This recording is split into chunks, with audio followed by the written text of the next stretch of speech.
Bueno.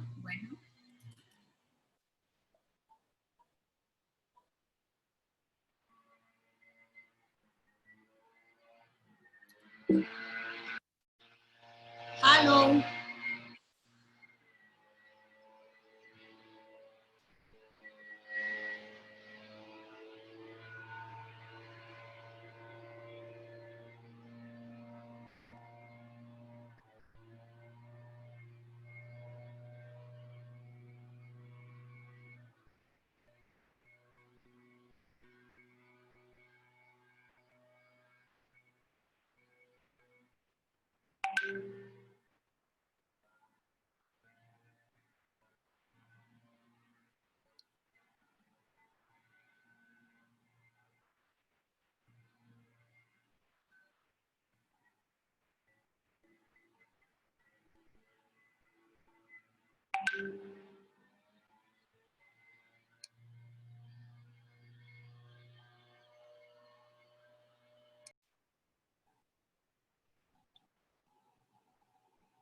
Bueno, pues muy buenos días.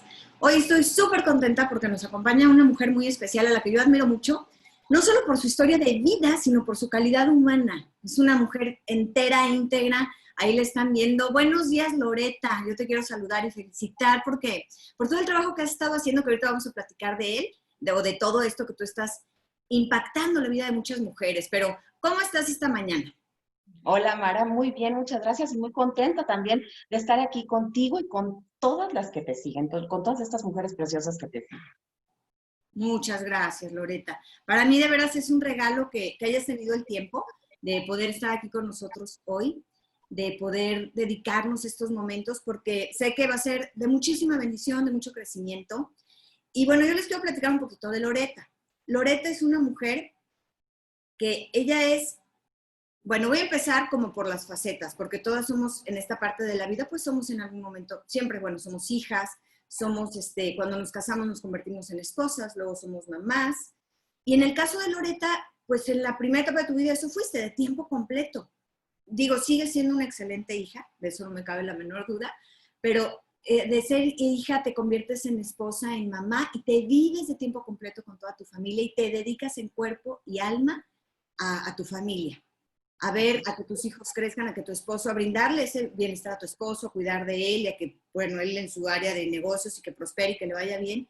Pero entonces brinca Loreta a una etapa en la que se convierte, fíjense muy bien, se convierte en escritora, en empresaria, en conductora y en conferencista. Y una parte de las ser escritoras, yo quiero presentarles, ella escribe este libro, Loreta Valle, El día que decidí ser libre. Entonces vamos a hablar un poquito de esto. El libro es una historia increíble que nos confronta, que nos mueve, que nos cambia, pero ¿cómo das este brinco de ser mamá, esposa y de estar siempre así, con, al 100, no al 100, al 100,000% con tu familia y supliendo pues, las necesidades del marido, así estas mujeres que a veces nos convertimos en ser superwoman y das ese brinco hacia esta otra faceta de tu vida, es ser escritora, empresaria, conductora y conferencista? Pues mira, Mara, la realidad es que la vida me empujó a hacer todo esto, ¿no? Algunos ya sabrán un poquito de mi historia y para las que no sepan, pues ahí les va. Yo me casé muy chavita, me casé a los 20 años, a los 21 años, tenía 7 meses apenas de casada y a mi marido, en ese entonces mi marido, lo meten a la cárcel, lo acusan de un fraude, lo meten a la cárcel y en ese momento yo me encarcelo voluntariamente con él porque se podía en el pueblito de la Mesa hacer esto y vivo 9 meses dentro del penal con él. Mi exmarido es un psicópata integrado, entonces cuando salgo de la cárcel... Lleva súper rápido, o sea, tú decides, tu esposo prácticamente y de una manera muy sencilla, a tu esposo lo meten a la cárcel. Así es. Y entonces a ti, o sea, tú te metes a la cárcel con él, ¿cómo es eso? Digo, porque Lo que muchas pasa de nosotras, yo conozco tu historia, pero la verdad es que yo no me imagino hasta que conocí tu historia, cómo es posible que permitan que, cómo que te meten a la cárcel a ti con tu marido si tú no hiciste nada, no. A ver, explícanos un poquito eso. Es que lo que pasa es que en 1956, en Tijuana, Baja California, construyeron un penal que era el Cerezo de la Mesa. mejor conocido como el Pueblito de la Mesa en Tijuana. En este cerezo, la peculiaridad era que el gobierno, las autoridades, pensaron, hicieron este experimento que era como tipo las Islas Marías, más o menos, y creían que si dejaban a los reos, a los presos, vivir con sus familiares ahí dentro, en un ambiente así como en el exterior, digamos, en casitas, en lugares que uno mismo tenía que mandar construir, y era como si fuera una ciudad dentro de la ciudad, y por eso le decían el Pueblito de la Mesa. Los reos se iban a rehabilitar con más facilidad, y después la reinserción a la vida normal, digamos, iba a ser más fácil, ¿no? Y obviamente, pues este experimento no resultó, era la cuna de la corrupción, la cuna de la impunidad, y era, bueno, lo que yo te puedo decir es poco. De hecho, las que tengan curiosidad pueden, después de ver este video, meterse en YouTube, pongan el Pueblito de la Mesa, y ahí van a ver varios videos de lo que era este penal y cómo viví yo. Y también como dato, la película de Mel Gibson, Atrapen al Gringo, la filmaron en algunas partes de este penal en donde yo viví. Va. Entonces, A ver, entonces espérame. O sea, o sea, en aquel entonces permitían que las familias pasaran la condena del preso para que cuando terminara ya se pudiera, pues, pudiera continuar con su vida y tener pues una mayor apertura a poderse integrar fácilmente a la sociedad. Pero entonces tú abandonas tu casa, tu comodidad, y en ese momento tenías hijos. no, yo estaba recién casada, te digo que yo me casé a los 20 años, ¿no? Y cuando tenía 7 meses de casada, a los 21 años, ya había cumplido 21 años, los 21 años acusan a César de este fraude, lo meten, él pues me manipula, ¿ok? Me dice justamente las palabras que yo tenía que escuchar, me amenaza con que se va a matar. Y yo le dije, no, mi vida linda, ¿cómo crees? ¿No? No te vas a matar, yo me voy contigo. Yo estoy Entonces, para ti. ¿Cómo crees que no? sí, por supuesto. A mí me dijeron que en las buenas y en las malas, en las duras y en las maduras, y te la voy a cumplir. Y entonces hago mi maletita A ver, a y me mí, voy tú, a pegar. espérame. Es que vas bien rápido. Yo sé que no nos vamos a ir parte por parte, pero este inicio considero que es muy importante. Porque en una situación así, cuando tú me lo planteas, yo digo, pues yo también hubiera o haría lo mismo por mi esposo, si pasa por eso. Pero claro, hay que enfatizar esta parte, ¿no? Estás muy joven, estás recién casada, estás muy enamorada y tu relación con tu esposo pues tiene que hacerse más fuerte. Ujú, así es. Y en ese momento que yo estaba tan chavita, bueno, pues yo consideré que era lo que yo tenía que hacer, ¿no? Y entonces hago mi maleta y me voy a formar al penal.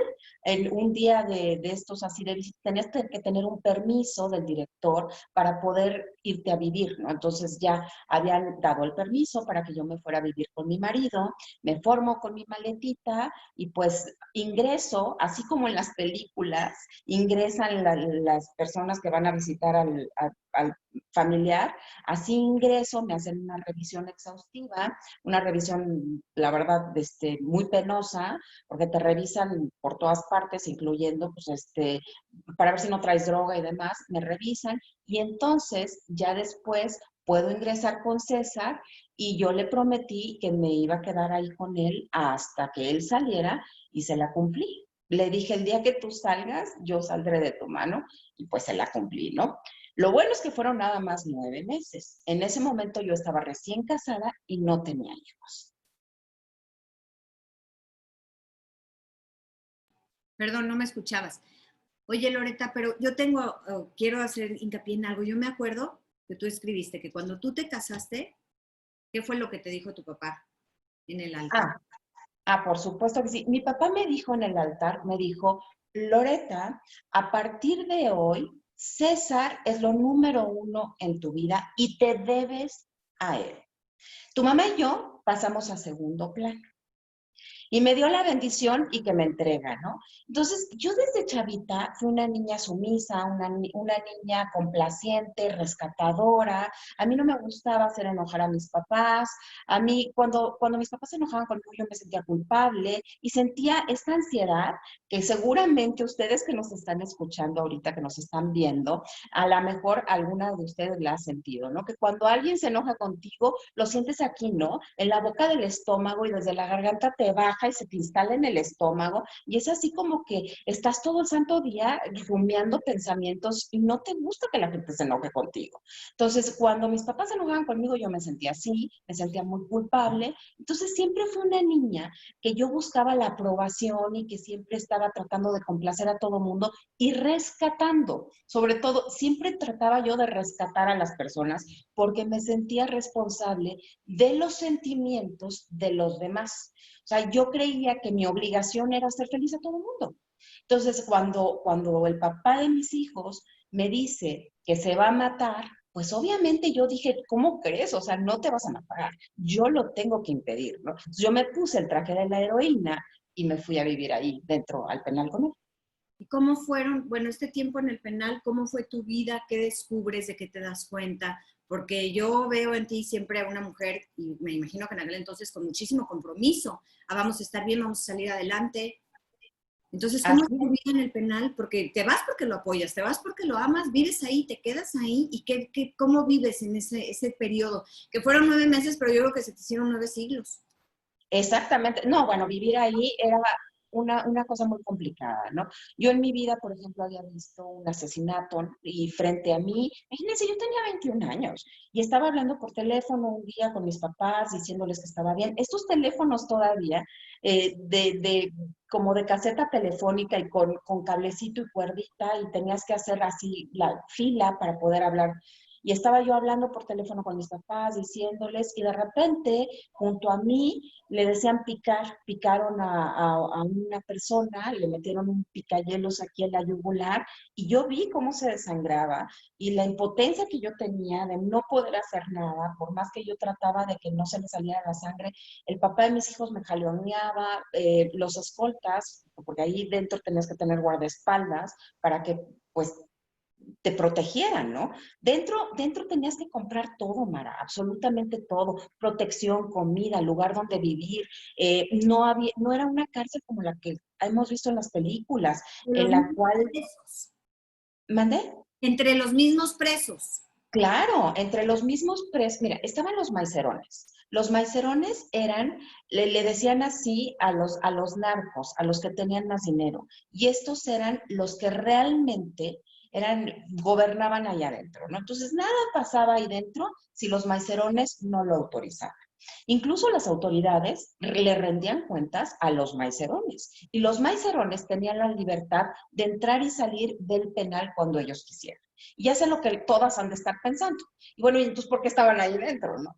Porque desde dentro llevaban sus negocios de drogas, de narcos. Adentro del penal tenían laboratorios de drogas. Ellos eran los dueños hasta de la concesión de gas. Entonces tenían maquiladoras, tenían una serie de negocios dentro, restaurancitos, prostíbulo, todo lo que tú me dijeras allá había adentro. Imagínense nada más como una vecindad de estas películas de Pedro Infante con los cables caídos, con los pasillos estrechos, las escaleras con los barandales estos de metal y los pasillos así como oscurones y eso, pues más o menos era así, ¿no? Como una ciudad perdida. Entonces, ahí dentro la gente montaba negocios, pero ahora es común que tú le tengas que pagar al narco una cuota para que te dejen trabajar, pero en ese momento no era así común fuera del penal, ¿no? Pero dentro ellos manejaban todo, entonces tenían los grandes negocios desde dentro, la gente trabajaba para ellos, todo el mundo trabajaba y todo el mundo tenía que pasar las cuotas. Entonces tenían una familia, los narcos tenían familia dentro del penal y familia fuera del penal. Entonces, imagínate que era la fiesta de 15 años de la hija afuera, entonces ellos salían a la fiesta o iban a visitar a la familia de fuera y luego se regresaban. Entonces era un ambiente sumamente peligroso, muy complicado y dentro, pues imagínate todo lo que tuve que hacer y que pasar para poder estar bien, ¿no? Porque es muy complicado, es muy difícil poder mantener la sanidad mental en un ambiente así y conviviendo con este tipo de personas. Entonces, yo ahorita lo estoy como tratando de imaginarme lo que dices, de vivir bueno, en tu casa, de ser una hija de familia, te conviertes en una esposa y luego o sea, vives en la cárcel, o sea, sales de un ambiente que era totalmente nutricio para ti hasta cierto punto y estabas rodeada de tu familia y te vas a vivir a la cárcel. Entonces, en esos 9 meses nos acabas de narrar todo lo que tú vives, lo que experimentas, cómo desarrollas en ti esa fortaleza para poder salir adelante en ese ahí, ¿qué era lo que te mantenía con esa fortaleza? Fíjate que siempre les digo en mis talleres y en mis conferencias que como el burro que tocó la flauta. O sea, yo no sé por qué, no te puedo decir exactamente cómo fue que se me ocurrió. En mi carraca, porque le decían carracas a los lugares, a los cuartitos donde tú comprabas para poder dormir, digamos, ¿no? Era como tipo una celda, pero no era una celda. Entonces, había una ventanita, yo soy muy chaparrita, mido unos 50, y había una ventanita. Y yo jalaba una silla, me paraba de puntitas en la silla y agarraba los barrotes y a lo lejos lograba ver un árbol. Y no sabes, Mara, cuántas veces, o sea, yo sostenida de los barrotes, mentalmente abrazaba ese árbol, me imaginaba la textura del árbol, me imaginaba que cortaba una hoja y que me la ponía en la cara, sentía el viento y me recriminaba porque antes no había yo apreciado esos regalos que la vida nos da maravillosos. Y ahí creé un concepto que es el cofre de tesoros. En este cofre de tesoros, todos los días me propuse guardar esos momentos maravillosos que todos los días tenemos para poder, a través de mis pensamientos, gestionar mis emociones y cambiarlas, ¿no? Yo obviamente a los 21 años no sabía lo que estaba haciendo. Se me ocurrió hacerlo porque me tenía que agarrar de algo para poder sentirme bien. Entonces, cada vez que yo tenía, que me sentía mal, cada vez que tenía miedo, que me sentía desolada, que te sentía incertidumbre, porque yo no sabía cuándo iba a salir de la cárcel, no sabía cuándo iba a volver a ver a mis familiares, a mis seres queridos, no sabía absolutamente nada, ¿no?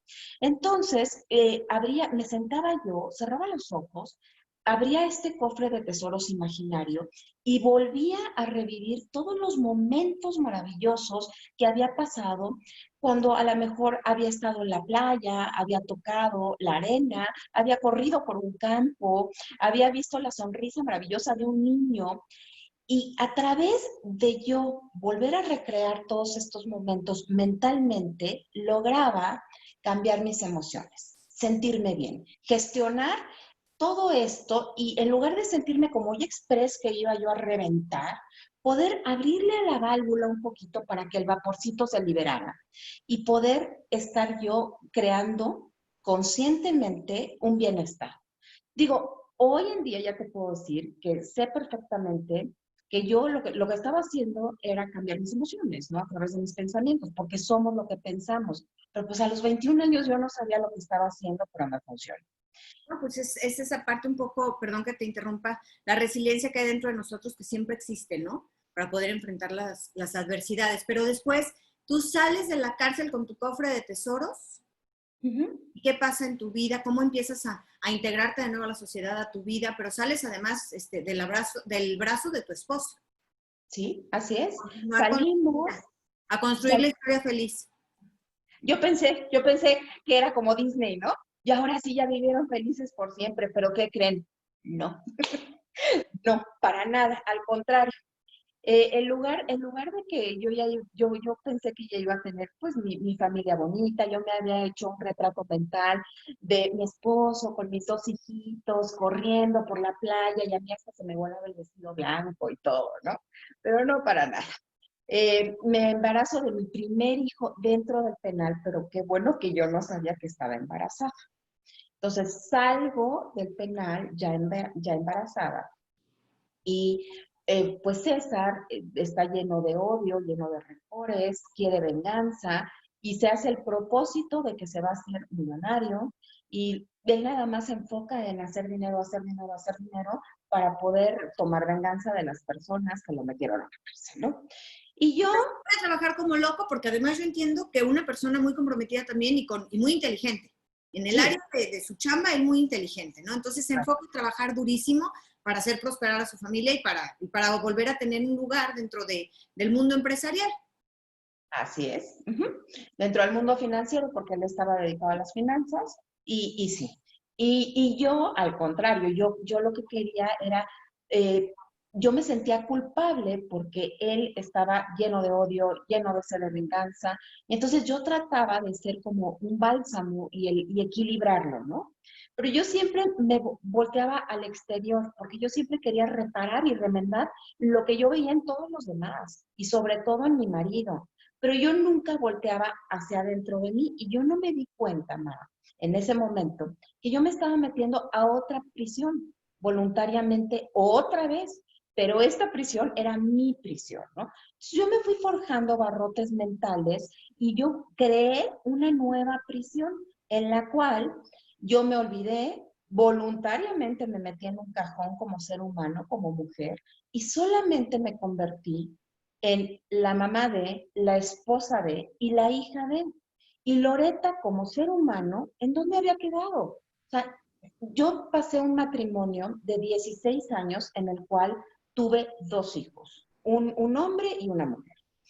Eh, y todo este tiempo, en lo único que yo me enfoqué fue en que yo quería tener el matrimonio perfecto, con el marido perfecto, con los hijos perfectos y ser la esposa perfecta. Y bueno, obviamente no lo logré. No lo logré porque en lugar de darme cuenta de todo lo que yo estaba viviendo y que no estaba bajo mi control, porque viví un matrimonio repleto de violencia psicológica, de violencia física, y un matrimonio en el cual yo me anulé como persona. Yo no era feliz, yo me la pasaba llorando todo el tiempo y me la pasaba por ser Espérame, pero en ese momento tú tenías la conciencia de decir, yo no soy feliz. No, yo no sabía, en ese momento no. A mí me En ese vale momento tú mejor vivías día a día dando lo mejor de ti. siempre, y yo siempre pensaba, claro que lo voy a lograr, y claro que lo voy a lograr, el matrimonio, bueno, o sea, con esta cruz casi casi cargo, y a mí me habían enseñado que el matrimonio era para siempre, ¿no? Porque todavía estamos educadas muchas mujeres así, a que el matrimonio es para siempre, pero hay veces en que el matrimonio no debe de ser para siempre, pero otra vez ahí salía Loreta culpable. Yo me sentía la responsable de hacer funcionar el matrimonio y yo en ningún momento visualizaba siquiera el poder dejar ese matrimonio, ¿no? Y algo Por qué súper común. tendrías que visualizar dejar ese matrimonio? ¿En qué, o sea, qué cosas son esos puntos o focos rojos que a ti te hacían decir, sí, sí lo voy a lograr, no pasa nada, esto es solo pasajero? ¿Qué sucedía en tu vida? ¿Cómo era esa relación día a día cuando es tan cotidiano? ¿Qué pasaba? Que para ti tú lo veías como algo, que creo que lo veías como algo natural, el decir, ay, no, no pasa nada, yo le voy a echar muchas ganas, esto es algo momentáneo, este es el estado de ánimo, es que la presión, ¿qué sucedía? Ah, claro. Lo que pasa es que, mira, yo vivía unas montañas rusas emocionales maravillosas. Y fíjate lo que te estoy diciendo, ¿eh? Maravillosas. Porque cuando yo me peleaba con César, la reconciliación era extraordinaria. Me hacía así subirme la montaña rusa hasta el tope, hasta acá, y yo me sentía en las nubes. César me prometía que ya nunca me iba a volver a hacer sufrir, que ya nunca me iba a volver a decir groserías, no, no me iba a volver a maltratar, no me iba a volver a hacer esto. Pero además de todo, las reconciliaciones eran espectaculares. O sea, me montaron unas cosas maravillosas, me llevaba de viaje, yo decía, no, bueno, wow, o sea, ni el príncipe de Disney hacía todas esas cosas. A ver, Entonces, espérame, porque yo quiero que entendamos todas, ¿cuáles eran esos momentos dentro de la montaña rusa? Eran cosas horribles y unas reconciliaciones hermosas como de cuentos llenas de promesas y vamos a ser felices para siempre. Pero por eso quiero regresarme a la primera parte, en la que en la montaña rusa eran unos pleitos espantosos. ¿Cuáles eran los motivos de los pleitos? cualquier cosa. Desde que, por ejemplo, íbamos a un restaurante y según César, el mesero me estaba volteando a ver y que yo estaba coqueteando con el mesero, ¿no? Entonces, imagínate nada más a dónde llegué, nada. Que yo cuando entraba a un restaurante, yo inconscientemente ya buscaba ver a la pared para que César no pudiera decir que yo estaba viendo a alguien o que nadie me estaba volteando a ver a mí, ¿no? Cuando venía el mesero, yo no lo volteaba a ver y yo le decía a César, por favor me pides tal cosa y tal cosa y tal cosa, y el mesero se acercaba y yo me volteaba a ver el menú, la mesa, sacaba algo de mi bolsa y me hacía tonta como que estaba buscando algo para no cruzar miradas con el mesero. ¿Eso era normal, Loreta? Por supuesto que no era, o sea, No, no, en ese momento para ti eso era normal. Ah, claro, o sea, yo decía, bueno, pues es que es muy celoso, ¿no? Incluso Entonces, para que, estabas diciendo, él es muy celoso. claro, él es muy celoso y además de ¿Y todo, tú sentías miedo? ¿Tú vivías con miedo en ese yo momento? vivía con miedo, yo vivía con miedo. Si no hubiera vivido con miedo, no hubiera hecho yo esto de voltear hacia abajo, porque ya sabía yo cómo me iba a ir cuando llegáramos a la casa. O incluso en ese momento. Entonces, yo vivía con miedo de los celos, del control, de la manipulación, no me dejaba vestirme como yo me quería vestir, no me dejaba hacer lo que yo quería hacer, no me dejaba, por ejemplo, él iba al gimnasio, pero yo no podía ir al gimnasio. Él tenía derecho de irse entre semana o el día que quisiera con sus amigos en la noche, pero yo no tenía derecho a hacer esas cosas, porque una señora decente no hace esas cosas, ¿no?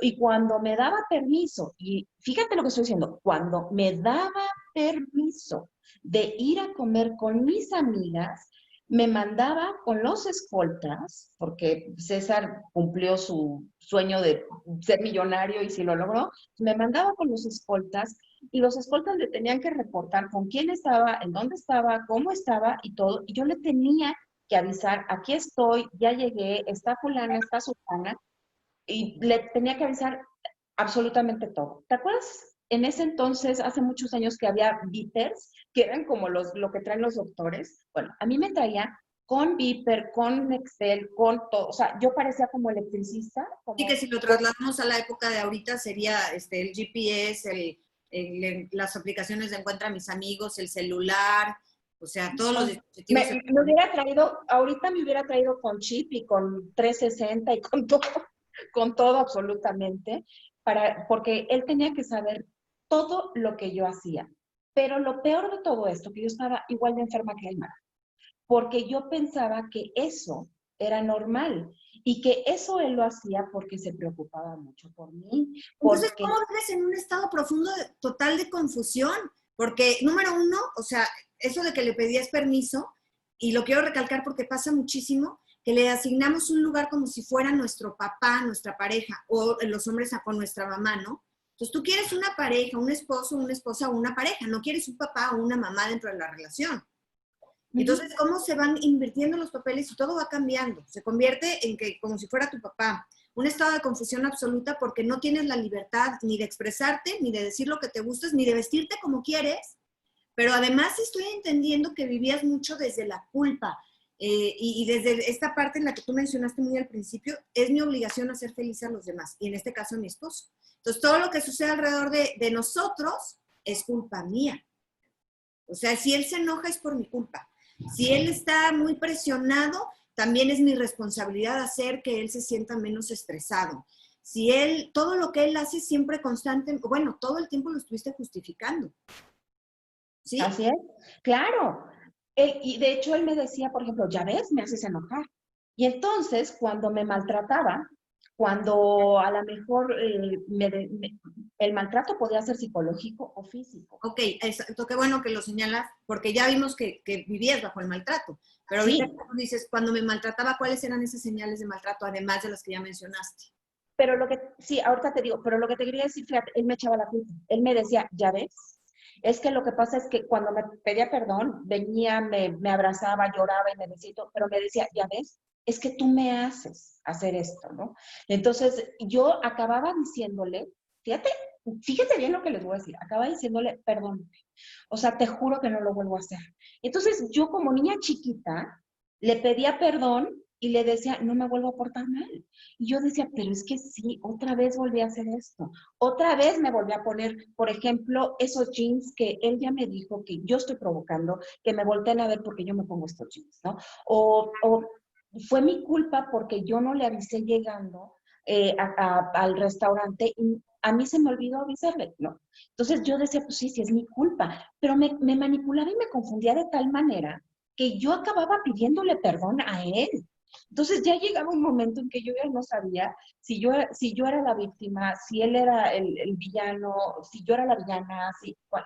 Porque además de todo, una característica que yo tuve en mi matrimonio es que él pasaba, se ponía de vez en cuando, él tenía el papel del villano, ¿no? Del maltratador, pero cuando ya no le funcionaba, se cambiaba al de la víctima y entonces venía, se hincaba conmigo, lloraba y eran unas confusiones mentales horrendas, porque yo ya no sabía, llegó un momento que yo no sabía cuál era como la realidad y yo dudaba de lo que yo estaba sintiendo, de lo que yo estaba viendo, de mi percepción, yo ya dudaba. Y él me convencía de que la que estaba mal era yo.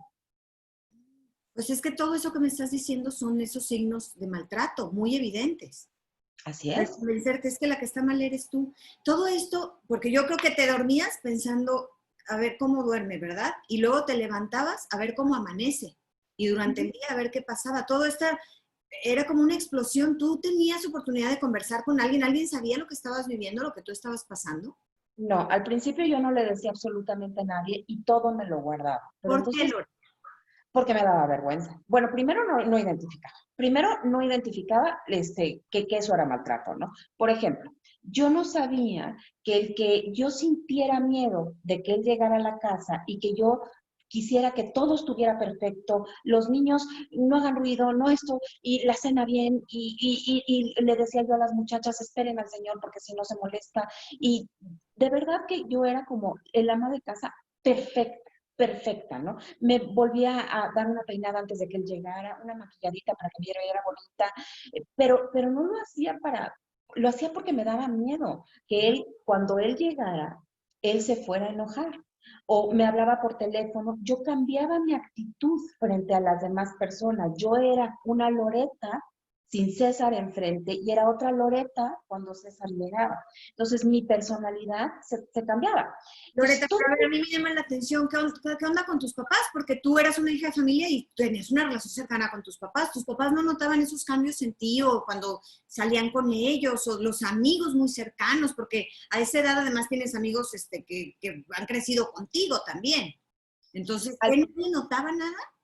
Al principio no, porque al principio incluso César era lindísimo con todo el mundo. Entonces, la gente me decía, ay, bueno, pero qué maravilla de marido tienes, ¿no? O Te sea, sacaste la lotería. como, sí, bueno, te sacaste, o sea, te sacaste la lotería. Mis papás, primero no querían que me casara con él, y luego lo adoraron, y luego ya, a través del tiempo, empezaron a darse cuenta de ciertos signos y empezaron como que a ver ciertas cosas, ¿no? Pero mira, cuando uno, o en mi caso por lo menos, está cegado, no quieres ver. A mí, algunas amigas me decían, tengo una de mis mejores amigas me decía, pero estás loca, ¿cómo es posible que te controle de esa manera? ¿Cómo es posible que le tienes que avisar cada vez que vienes a comer conmigo? Tienes que agarrar el teléfono y avisarle, ya llegué al restaurante, estoy en tal lugar. O sea, te vigila, te controla, te manipula, te maltrata. ¿Qué haces ahí, no? Pero yo lo justificaba. Ante ¿Acaso los no demás, vivías en un estado de mucha ansiedad? muchísima ansiedad. Todo el tiempo me sentía ansiosa, todo el tiempo sentía yo en la boca, el estómago, esta sensación de disconfort. Cuando sonaba el teléfono y era él, me ponía nerviosa. No me gustaba que llegara a la casa. O sea, pero yo no detectaba, este tipo de cosas no las hacía conscientes. Las sentía, pero no las hacía conscientes. Yo las ignoraba. Y también, por ejemplo, él a mí nunca veía cuáles eran mis necesidades. Esa relación me dolía. Esa relación, en lugar de sumarme y de multiplicarme y de hacerme crecer, me hacía involucionar, me hacía mantenerme como en un estado, como si fuera yo un ratón, un ratoncito así asustado en la esquina. Entonces, así me hacía sentirme como que yo estaba tú de este lado. Yo no tenía derecho a opinar ciertas cosas. Yo, en los viajes, a dónde íbamos a ir a comer, a dónde íbamos a ir a viajar. Por ejemplo, todos los fines de semana nos íbamos a Acapulco y a mí no me gustaba ir en Acapulco. Y yo no me atrevía a decir, yo no quiero ir a Acapulco, ¿no? La única vez, 2 veces me atreví a decir que yo no quería ir ese fin de semana a Acapulco. En la boda de mi mejor amiga, que no me acompañó, o sea, yo tuve que ir a la boda de mi mejor amiga So- sola, sola. Él no me acompañó, me dejó plantada y se fue a Acapulco. Y en el bautizo de una de mis sobrinas, que yo fui madrina. Entonces, esas dos ocasiones que para mí eran eventos bien importantes, sí dije, no voy, pero la consecuencia que después tuve que pagar, ¿verdad? Porque además de todo, me castigaba. O sea, yo hacía algo y después me castigaba con periodos de silencio, con otro tipo de maltratos y me hacía pagarlo, ¿no? Me Pero hacía pagar. me contestas si quieres, no, pero, o sea, me gustaría, porque el auditorio en el que vivimos, bueno, en el que tenemos este grupo, pues somos puras mujeres, entonces creo que nos pasa mucho, a muchas, esa parte en la que no sabemos identificar que nos están castigando. Eso que acabas de mencionar, los periodos de silencio, pues, ni siquiera lo consideramos un castigo. Muchas veces lo consideramos que también se da, quiero aclarar, también se da, está simplemente enojado y se vale que no hable. Pero en este caso, cuando hay una situación así tan marcada de constante violencia, de manipulación, de un abandono emocional muy fuerte, ¿cómo son esos castigos? Mira, yo no sabía que los periodos de silencio son violencia. Digo, ahora tú sabes, Mara, que yo doy conferencias con respecto a qué es violencia y cómo podemos detectar la violencia y demás, ¿no? Entonces, yo no tenía idea que los celos, la manipulación, las bromas sarcásticas, ojo, las bromas sarcásticas, los periodos de silencio, todos estos tipos de cosas son violencia. Las que no sepan, por favor, después de la plática, métase a Google, busquen una cosa que se llama el violentómetro, que lo hizo el Instituto Politécnico Lo Nacional. compartimos aquí ahorita, aquí en el grupo está puesto ¿Ok? para que Bueno, puedan irse y verlo. Digo, lo pueden buscar en Google, pero también lo compartimos aquí en el grupo. por favor, chequen eso para que sepan, es un como termómetro, ¿no? Entonces, todas estas cosas son violencia y van subiendo de tono. Y estos castigos te los hacen, o por lo menos en mi caso, a mí César me los aplicaba porque sabía que me iba a hacer sentir mal y que entonces él lo que estaba buscando castigándome con estos periodos de silencio, porque una cosa es que te castiguen con esto y otra cosa es que tu pareja te diga, estoy muy molesta en este momento, no quiero hablar. Dame chance de que se me baje porque no quiero decir algo de lo cual me voy a arrepentir después. Eso se vale, pero eso ya no es un periodo de silencio, porque tu pareja te está avisando que no quiere hablar en ese momento. Pero cuando de plano te hacen la ley del hielo y por más que tú vas y, oye, mi amor, mira, vamos a hablar y demás, y que no te pelan y que te ignoran, te están castigando y eso es violencia. Así que aguas, por favor. Entonces, a mí me castigaba con esto para que me hiciera entender, según él, que yo ya no tenía que volver a repetir esa conducta.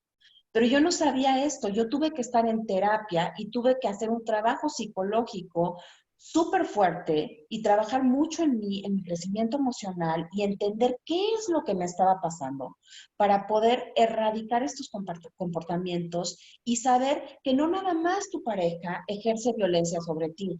A veces los hijos son violentos con nosotros y nosotros se los permitimos y nos ponemos de tapete Al mismo porque tiempo, no sabemos. perdón que te interrumpa, pero al mismo tiempo, porque yo le iba a mencionar, todo esto sucede porque tú lo permites. O sea, Ah, claro. suena horrible, pero sí quiero que aprendamos a ver desde nuestro lado responsable por qué estoy en la situación en la que me encuentro, porque yo le estoy permitiendo. Por Entonces, no se trata de supuesto. malentonarte y salir a pelear, no, sino empezar a darte cuenta de que lo que tú vives, tú eres responsable de eso, pero también tienes las herramientas que necesitas para poder salir adelante, que podría ser buscar ayuda, comentarlo primero a lo mejor con gente muy cercana a ti, pero saber a quién elegir, porque si eliges a alguien que vive igual que tú, pues seguramente te va a decir, no, mijita, está bien, así quédate. Tuve yo un caso con una persona en la que me decía, cuando yo me levanto, si yo no me levanto antes que mi esposo y el desayuno y la comida, bueno, el desayuno no está listo, pues él ni siquiera o sea, no me habla y ya ni siquiera me da dinero para el gasto del día, por ejemplo, ¿no? Entonces, Ujú. bueno, ¿y cómo lo ves eso? ¿A quién le cuentas? A mi mamá. Y me dice, y le digo, ¿y qué te cuenta tu mamá? Y me dice, bueno, mi mamá me dijo que me levante más temprano. Entonces, fíjate nomás, es que es eso que hablaste tú al principio, ese grupo o esas creencias con las que crecemos y nos hacemos dueñas de eso, ¿no? Porque es lo que vivimos. Y si mi mamá lo hizo también, yo lo vivo y lo vivo además de una manera muy natural. Ni siquiera me atrevo a pensar, como dijiste tú hace un momento, pues es que yo no estaba consciente de eso. Para mí eso no era ni agresivo, ni violento, ni nada. Entonces lo vivo tan natural que para mí es como si fuera todo el mundo, todos los matrimonios viven esto que estoy viviendo yo. Entonces, ¿cómo me empiezo a dar cuenta? ¿Cómo llega ese como rayo de iluminación en el que digo, no, esto no está bien? Mira, llegó un momento en que César siempre me amenazaba con que se iba a divorciar de mí. Y yo siempre sufría, lloraba y le pedía que no, y le rogaba que no. Pero llegó un momento en que llegó un rayo de iluminación verdaderamente porque me di cuenta que yo estaba siendo un modelo para mis hijos. Una vez me estaba César maltratando y mi hija estaba observando desde lejos. El verle la cara a mi hija me hizo tomar la decisión, porque me la imaginé a ella en mi lugar, siendo maltratada por su esposo. Yo decía que yo no quería que mis hijos fueran producto de padres divorciados, que yo no quería darles ese ejemplo. Y lo que acabas de decir, Mara, es totalmente cierto, porque hoy acepto que lo que yo no quería era hacerme responsable de mi vida. A mí me aterraba aceptar que yo traía el traje de la víctima. Y algo, ojo, y muchas de las que me están escuchando, a lo mejor les va a hacer clic. Todas las víctimas traemos ganancias secundarias. Nadie es víctima nada más porque sí, ¿ok? Entonces, cuando uno trae el traje de la víctima, de la codependencia y todo, tú como persona estás teniendo ganancias secundarias que a lo mejor no estás haciendo conscientes en ese momento.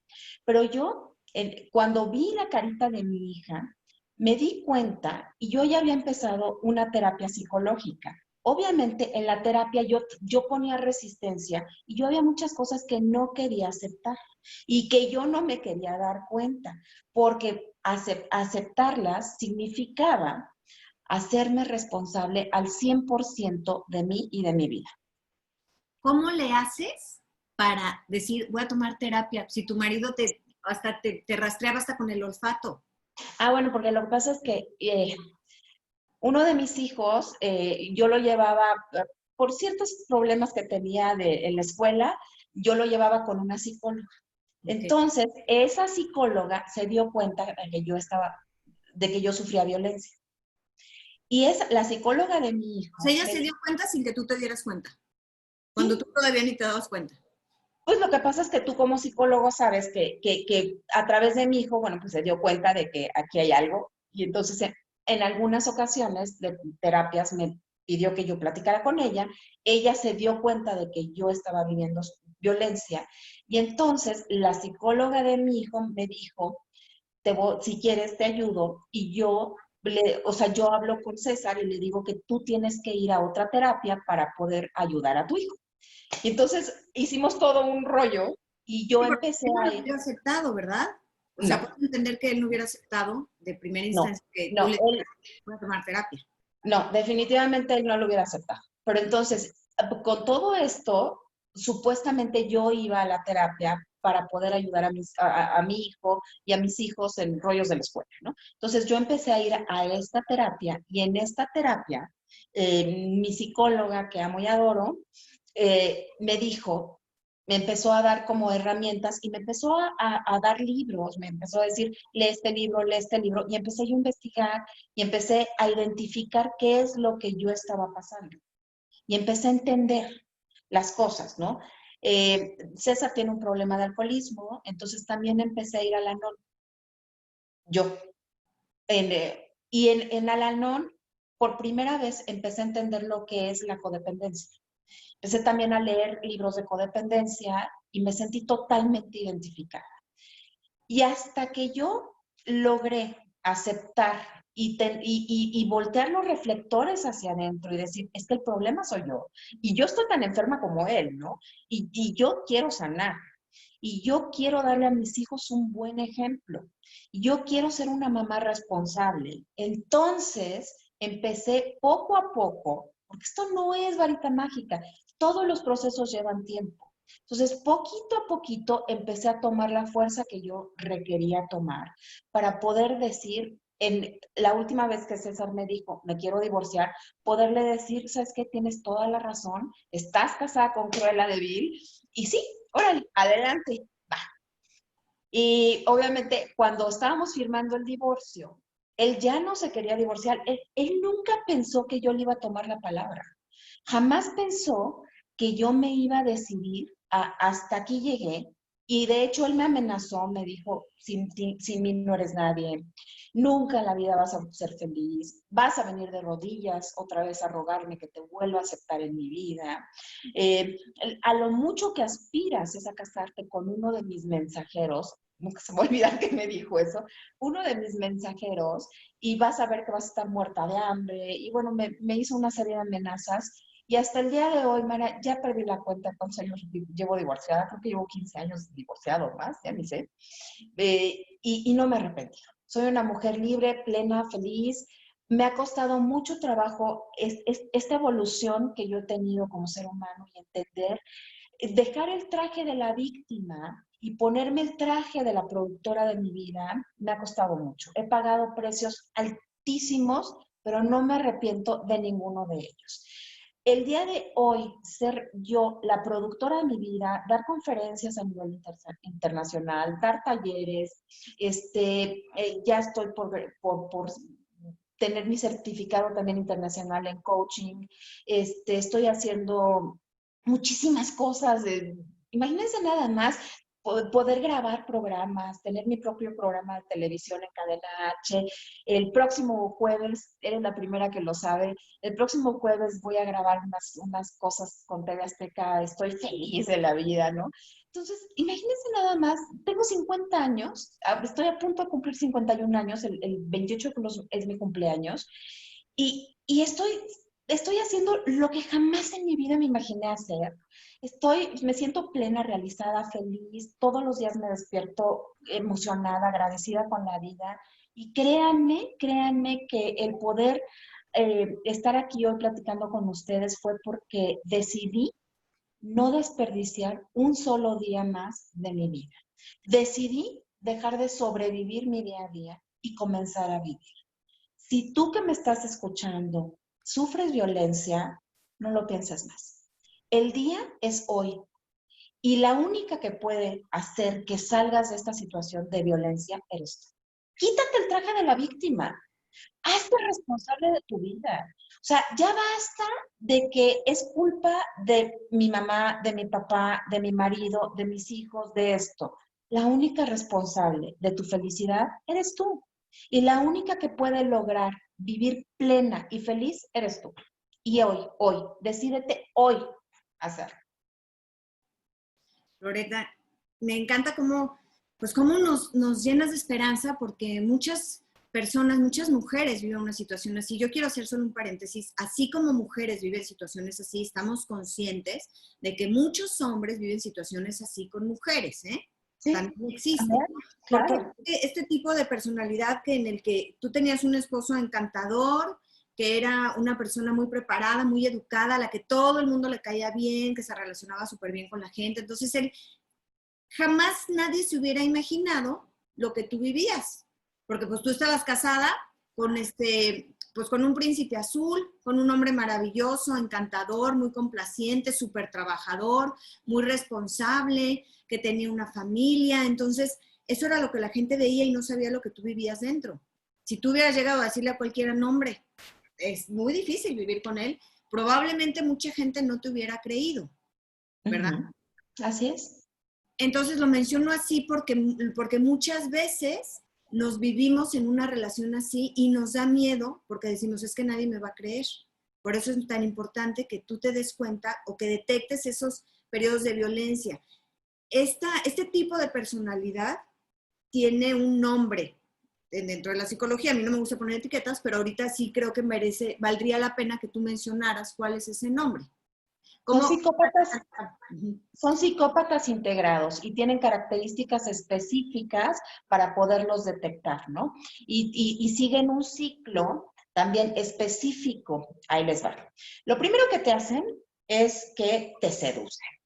O sea, llegan, te estudian, te eligen a la víctima. A mí también en la palabra, el término víctima no me encanta, pero en psicología así lo llaman, ¿no? Entonces, eligen a su víctima y la estudian. Se convierten exactamente de forma camaleónica en lo que tú quieres que sea. Ejemplo, yo quería tener la familia perfecta. Ah, bueno, él también quería tener la familia perfecta. Yo soy muy hogareña. Él era el más hogareño del planeta. A mí no me gustaba que mis parejas tomaran mucho alcohol. Él era abstemio. O sea, se van transformando exactamente en lo que tú quieres que sea. Después de que ya te seducen a tu ambiente, a tu entorno, a las personas que tú quieres y que son importantes para ti. A tus amigas, a tus papás y todo, las van seduciendo, no se encargan de seducirlas. Te alejan, a ti te alejan de todas las personas que tú quieres y que tú amas. Te van aislando y poco a poco van mermando psicológicamente tu autoestima. Te van sometiendo y van haciendo que tú vayas dudando así como de la realidad, ¿no? Eso se llama gaslighting.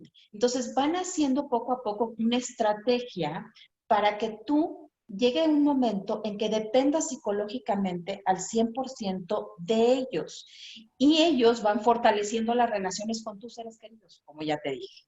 Entonces, cuando ya cuando este plan ya se culminó, digamos, entonces viene la etapa de destrucción. Empiezan ya con cada vez con más abusos psicológicos. Casi no, un psicópata integrado es raro que te vaya a maltratar en el sentido de que te va a mandar al hospital con un brazo roto o con costillas rotas o con un ojo morado. Ellos no son así. Ellos más bien son juegos psicológicos.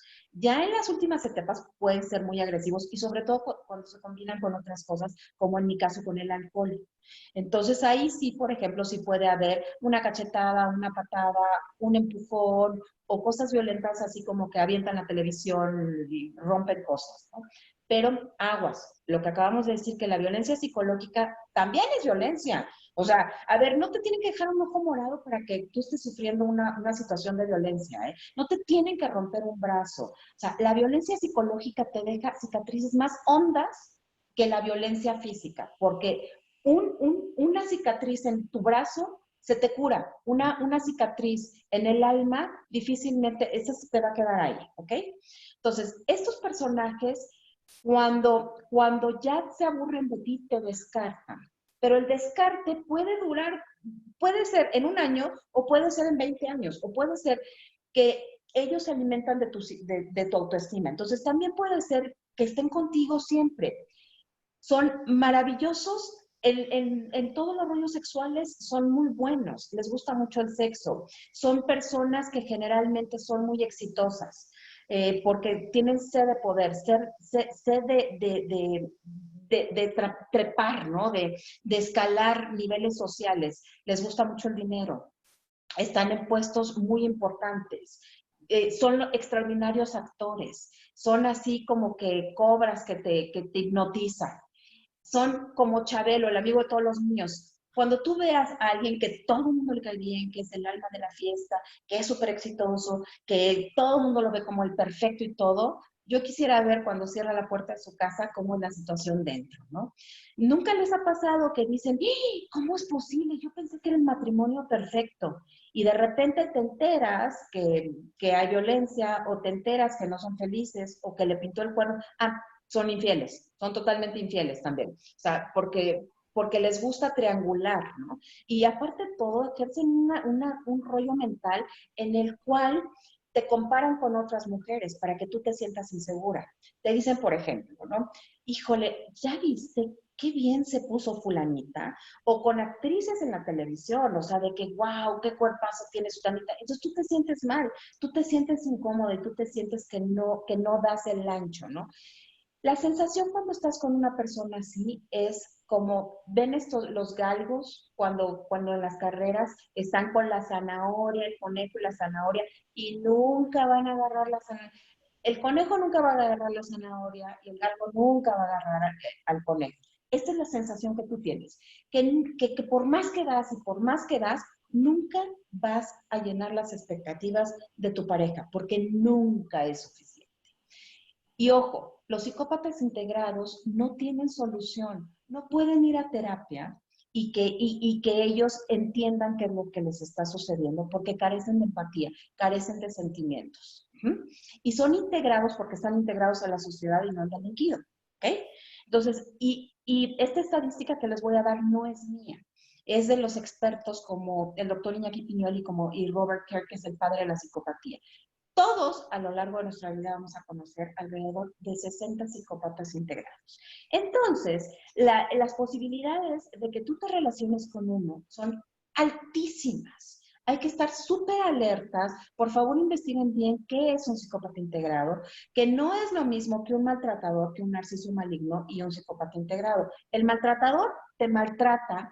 El maltratador te rompe el brazo, te deja un ojo morado y te puede llevar al hospital, ¿ok? Eso es un maltratador. Los narcisos malignos se parecen mucho a los psicópatas integrados, nada más que un narciso maligno, sí hay posibilidad con los narcisos de que, es remota, pero sí la hay, de que en una terapia psicológica ellos puedan entender qué es lo que les está sucediendo, pero los psicópatas integrados no. De hecho, los psicópatas integrados manipulan a los psicólogos, tienen que ser muy expertos, o sea, tienen que tener una pericia cañona a un psicólogo para poder identificar que tu pareja es un psicópata integrado. Entonces, si tú vas a terapia con tu pareja y es psicópata integrado, y esto puede ser un hombre o una mujer, ¿eh? Vas a la terapia, la psicóloga incluso el psicólogo puede ser que caiga en las redes. Y entonces peor va a ser la situación, porque tú más vas a estar como confundido. Entonces, si es un psicólogo muy experto y sabe de este tema, sí lo puede detectar. En mi caso, mi psicóloga sí estaba como muy consciente de este tema, es muy buena diagnosticando esto, y ella se dio cuenta que César es un psicópata integrado y entonces por eso me pudo alertar y poco a poco me pudo ir ayudando. Loreta, ¿cuál fue el precio que tuviste que pagar para vivir en libertad? El precio más alto es que no veo a mis hijos. El 20 de agosto, este próximo 20 de agosto, cumplo 10 años sin ver a mis hijos. Ahorita ya se los puedo decir así, pero esto es el precio más alto. Y les voy a decir una cosa. Al principio viví una depresión terrible. Me quise hasta suicidar. O sea, yo no podía vivir sin mis hijos. Sentía yo como que me hubieran quitado una parte de mí y cada vez que pensaba en ellos se me desgarraba el alma. No podía ni siquiera pronunciar el nombre de mis hijos sin llorar. Parecía como loquita. Abrazaba, no permitía que nadie lavara las sábanas en donde ellos durmieron la última vez. Me iba a la recámara de ellos, abrazaba las almohadas, olía su ropa y me balanceaba con las fotografías de mis hijos llorando. Pero hoy entiendo perfectamente bien que les estoy dando un ejemplo de una mamá libre, de una mamá empoderada, los estoy educando con el ejemplo. Porque el día de hoy, si mi hijo llega a maltratar a alguien o mi hija llega a ser maltratada por alguien, no es mi responsabilidad. Porque yo ya les enseñé que siempre hay una puerta. Y no les enseñé una mamá sumisa y una mamá que se iba a aguantar todo, nada más, por una comodidad económica y por no quererse hacer responsable de su vida y que tuviera miedo de salir a enfrentar lo que a todas, y yo lo viví, nos da miedo, que es, soy un adulto y dejo de ser una niña disfrazada en el cuerpo de un adulto. ¿Amo a mis hijos? Claro que los amo. ¿Los extraño? Por supuesto, muchísimo. Pero mi libro se llama justamente El día que decidí ser libre, porque el día que decidí ser libre fue el día que solté a mis hijos. El día que me desapegué absolutamente de todo. Y ojo, desapegarte no quiere decir dejar de amar. Desapegarte quiere decir recuperar esto que es la llave que traigo colgada siempre, que es la llave de mi libertad. No volverle a ceder el poder absolutamente a nadie, porque el poder es mío. Y el poder, cada una de ustedes que nos está escuchando lo tiene. Recuperen su poder. No le cedan este poder ni a sus hijos, ni a su pareja, ni a sus papás, a nadie. Ustedes son el eje de su vida y ustedes tienen que girar sobre su propio eje. Si ustedes están bien, todo lo de alrededor va a estar bien. La vida es como en el avión. ¿A quién le tienes que poner primero la mascarilla si falta el oxígeno? Te la tienes que poner a ti para poder salvar a tus hijos. Yo no lo veía así, yo no lo entendía. Yo era de las mamás que primero le ponía la mascarilla a mis hijos y ya después yo. Así no es. Ustedes, mamás, lo que tienen que hacer es educar a sus hijos con el ejemplo y enseñarles que ser una mujer empoderada, una mujer libre, una mujer responsable, es amarse. Y el amor de sus vidas son ustedes mismas. Yo de verdad que se me paran los pelos cada vez que leo comentarios de que mis hijos son mi vida. No, no, no, no, no, no, no. Sus hijos no son su vida. Ustedes son su vida, ¿no? Y sus hijos forman parte de su vida, pero no le puede ceder el poder a nadie. Y esto no quiere decir que no los amen. Por supuesto que uno ama con todo su ser y con todo su corazón a sus hijos. Claro que sí, pero enséñenles a pescar, no les den el pescado. Enséñenles a sus hijos el valor que cada ser humano tiene. Por favor, ustedes nada más son una guía en la vida de sus hijos. Ustedes están ahí para enseñarles por dónde, no para decirles cómo. Bueno, hay algunos comentarios. Yo voy a tratar de leerlos todos ahorita para que tú sepas, pero Laura te está preguntando, ¿cómo es posible? ¿Por qué no puedes ver a tus hijos? A ver, yo no te puedo decir por qué no puedo ver a mis hijos, porque mis hijos tomaron la decisión, ¿no? Del día que lo entiendan, me encantaría. Me encantaría tenerlos aquí a mis hijos y preguntarles. Pero bueno, ¿Tú cuando te divorcias, tus hijos se quedan con su papá o qué sucede? no, a ver, como ya les dije, los psicópatas integrados son maquiavélicos, o sea, diseñan los planes perfectamente bien. Entonces, cuando yo me divorcio, mando a mi hijo a estudiar a Inglaterra y a mi hija la dejo aquí porque todavía estaba muy chiquita. Después, a mi hijo lo cambia a Nueva York y manda a mi hija a estudiar en Inglaterra. Entonces, los fue separando poco a poco de mí, como cortando el cordón umbilical que tenían conmigo, y los enseñó a que se fueran desapegando.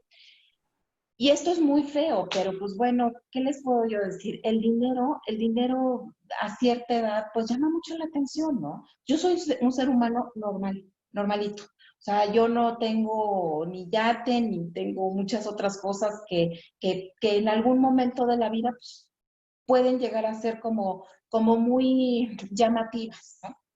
Entonces, pues mis hijos decidieron quedarse con su papá y yo no tengo más remedio que ahorita aceptarlo, ¿no? Aceptarlo con amor y pues lo solté y dije, ok, y yo ahora soy responsable de mí, de mi vida, de mis emociones, de mis actos, de mi economía, absolutamente de todo. Y sé que en algún momento de la vida ellos pues serán papás, recapacitarán y pues tal vez me lleguen a buscar y pueda yo entablar una nueva relación con ellos, ¿no? Lo que sí les puedo decir es que el papá de mis hijos no los deja verme. Yo he tratado de tener contacto con mis hijos y pues bueno, hasta el momento no ha sido posible. Gracias por responder la pregunta de Laura, porque además creo que es algo que a todas nos mueve mucho, porque muchas de nosotras somos mamás, algunas no, pero el precio a pagar, como lo dijimos hace un momento, pues es muy alto, desde el hecho de que cambia totalmente, ahora sí tu vida, porque renuncias a una comodidad, a un estatus social, a vivir sin preocupaciones económicas, o sea, no las tenías, y cuando tú renuncias a todo eso, pues dices, qué padre, se va a ir, pero también, no me gustaría decirlo así, pero eventualmente también se van los hijos físicamente, porque siempre están en tu corazón, tú siempre hablas de ellos. Yo he visto su cumpleaños y siempre los recuerdas, y hoy es tu cumpleaños y los felicitas y los llevas contigo. Y creo que en la economía de Dios yo siempre digo que vale la pena luchar por lo que vale la pena tener, y tú has luchado por eso, y no significa que hayas perdido a tus hijos, sino que los tienes todavía muy cerca. Te mandan muchos saludos, voy a leer algunos nombres: Dudu, Luz, Gabriela, Ale Vizca dice, creo que gran parte es la educación que recibimos. En base a eso formamos nuestro criterio de comportamiento y aceptación de situaciones, que es lo que veníamos hablando, ¿no? De que la educación y las creencias. Laura, te mando saludos. Luz ya preguntó que cómo fue que habías logrado romper con la relación, pero ya lo mencionaste. Norma dice, es horrible sentirse así. Benditos rayos de iluminación que llegaron a tu vida. Marisa dice, la realidad supera la ficción con los psicópatas integrados. Así es. Los demás saludos. Gloria dice, la violencia psicológica es mucho peor y no se diga para los niños. Y Marisa otra vez ahora dice, estoy segura de que te buscarán, te lo digo por experiencia. Ay, pues qué bueno. Gracias, Marisa.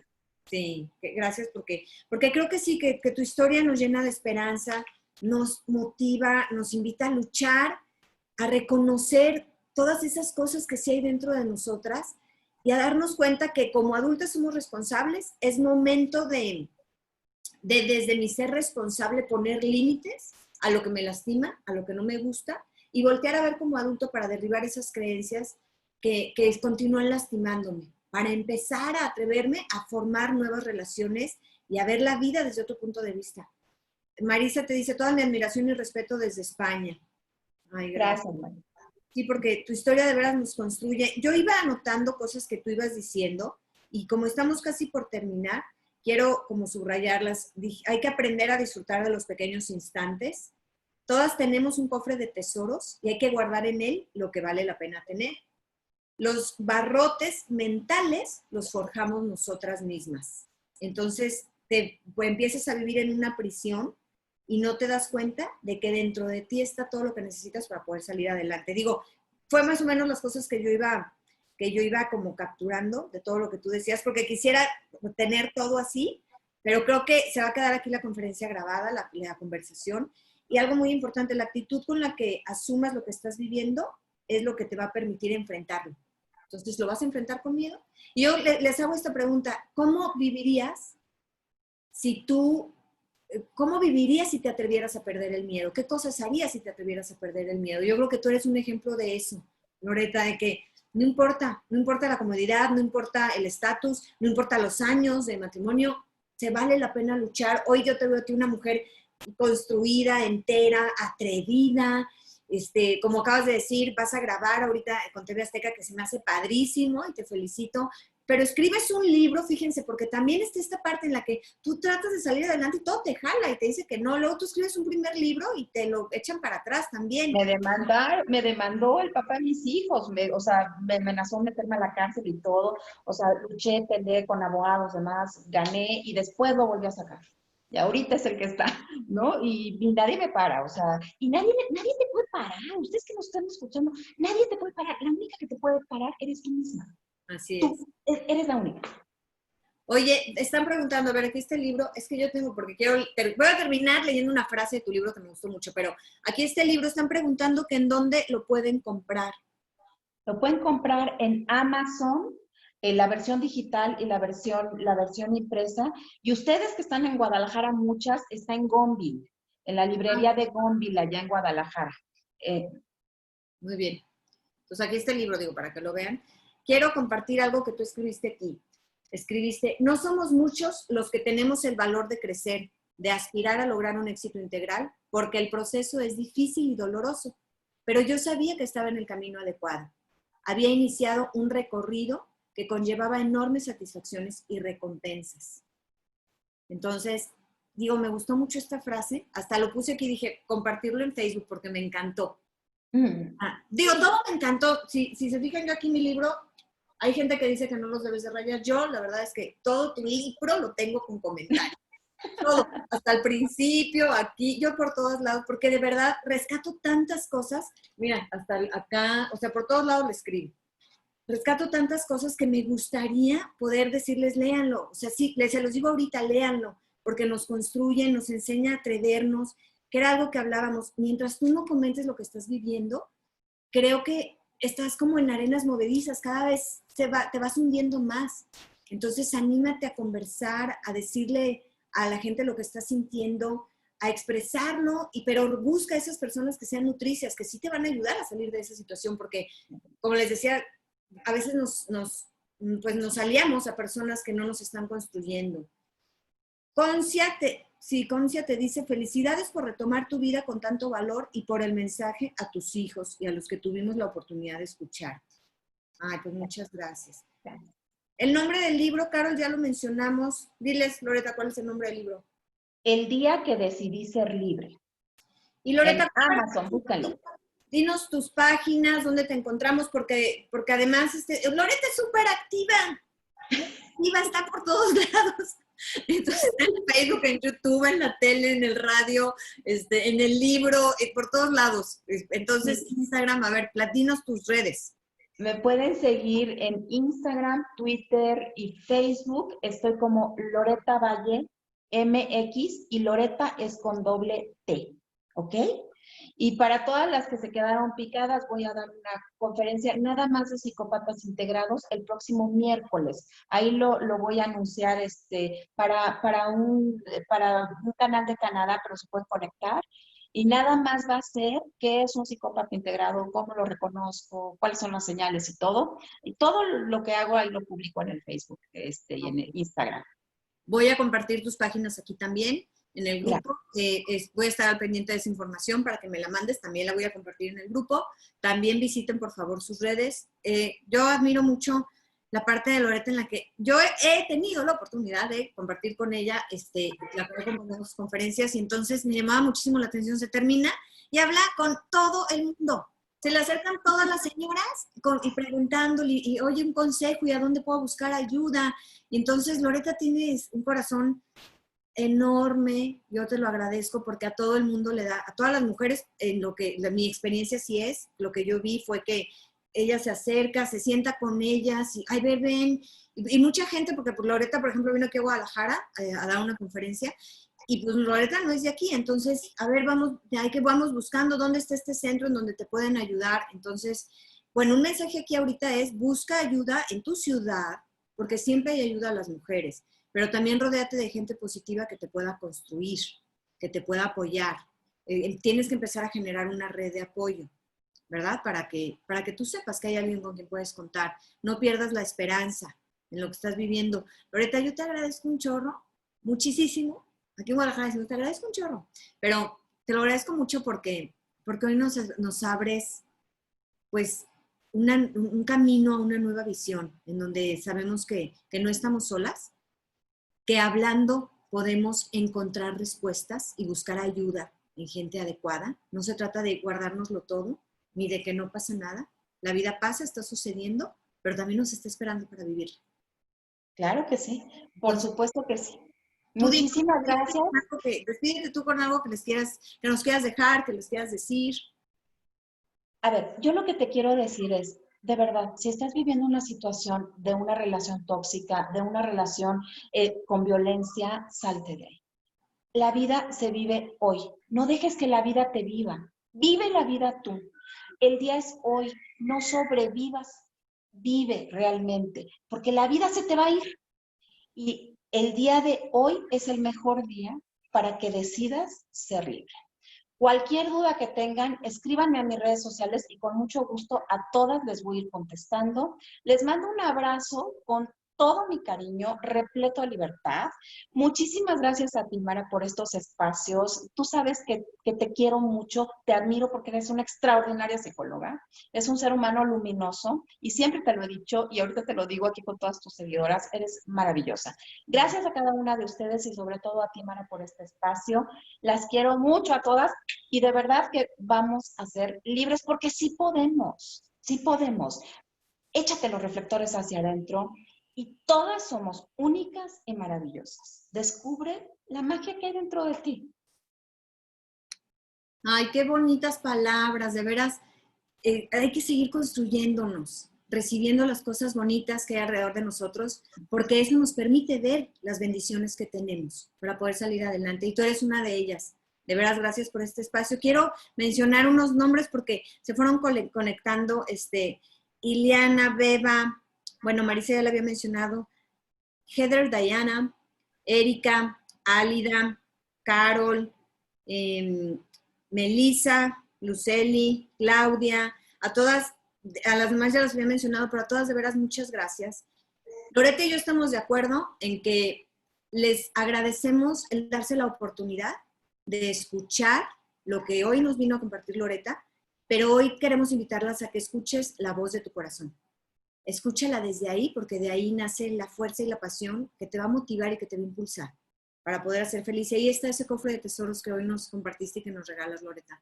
Entonces, muchas gracias. Sigan a Loreta en sus redes y por favor aquí en el grupo, ustedes saben que se queda esto grabado. Diario estamos subiendo algún reto, algún comentario. Anímate a escribir, anímense a nutrirse unas entre otras, a expresar lo que estamos sintiendo, porque, híjole, porque es un cobijo, no estamos solas, no nos estamos exponiendo. Fíjate que me han pedido mucho que lo abra y la verdad es que no, es un grupo privado. Y es privado porque somos solamente mujeres y no sé la cantidad de hombres que mandan solicitud. Hasta he pensado, y te iba a decir, Loreta, al principio, antes de que te conectaras, me preguntaba que cómo íbamos, y entonces le digo, pues muy padre, pero hay muchos hombres que se quieren unir, entonces se me hace muy padre también. Y a lo mejor en un futuro haremos un grupo, pero nada más para hombres. Porque aquí me gusta este espacio en el que es muy nuestro y en el que podemos compartir y entregarnos unas a otras y ver cómo vamos sobrellevando las circunstancias de la vida. Entonces, las invitamos a que contesten los retos, a que dejen sus comentarios y a que participen. Un beso. Me encanta que tengas este grupo porque es un espacio seguro, man. Cuando uno está sufriendo violencia o está en una relación tóxica, de verdad que sientes como mucha vergüenza de poderte abrir, de poderlo expresar. Que no les dé pena, que no les dé vergüenza. No son las únicas. Todas hemos vivido alguna relación tóxica, todas. Y 1 de cada 3 mujeres sufrimos de algún tipo de violencia. Entonces, seguramente las que nos están escuchando se han sentido identificadas con algo. Ábranse por favor, porque créeme, a ti que me estás escuchando, créeme que cuando tú compartes tu experiencia, nutres a todas las demás y además lo liberas, lo sacas, lo liberas y es algo maravilloso. Aquí tienen a Mara. Dígale a Mara las cosas, que ella les va a dar un consejo de una persona experta. Y sí, como dijo Mara, ustedes tienen que saber a quién le cuentan las cosas y no a la comadre o a la amiga que las va a llenar de cosas negativas. No, tiene que ser a una persona que vayan ustedes creando, yo le digo una red de ángeles, vayan creando su red de ángeles de personas sabias que en ese momento les van a dar el consejo adecuado, que las va a impulsar a crecer, a evolucionar. Háganlo, por favor, hagan su red de ángeles, que sea de 3, 4, 5 personas y siéntanse apoyadas. Y qué mejor que aquí en este grupo tan maravilloso que tiene Mar. Gracias, Loreta. Bueno, hoy las vamos a dejar con la imagen del libro y también con un reto chiquito. Hoy piensa, ¿qué es aquello por lo que te quieres dar gracias? Y reconociendo en ti, porque cuando haces eso, estás reafirmándote. Entonces, basta de callar la voz de tu corazón, de escuchar a tu voz interior. Hoy, mantente atenta para que te des cuenta de todo lo que hay dentro de ti. Entonces, las dejo aquí con la imagen del libro. Ya nos despedimos ahora sí. Un besotote. Gracias, Loreta. Gracias a todas. Y aquí estamos. Seguimos caminando juntas. Un abrazo para todas. Bye, Loreta. Ay, gracias.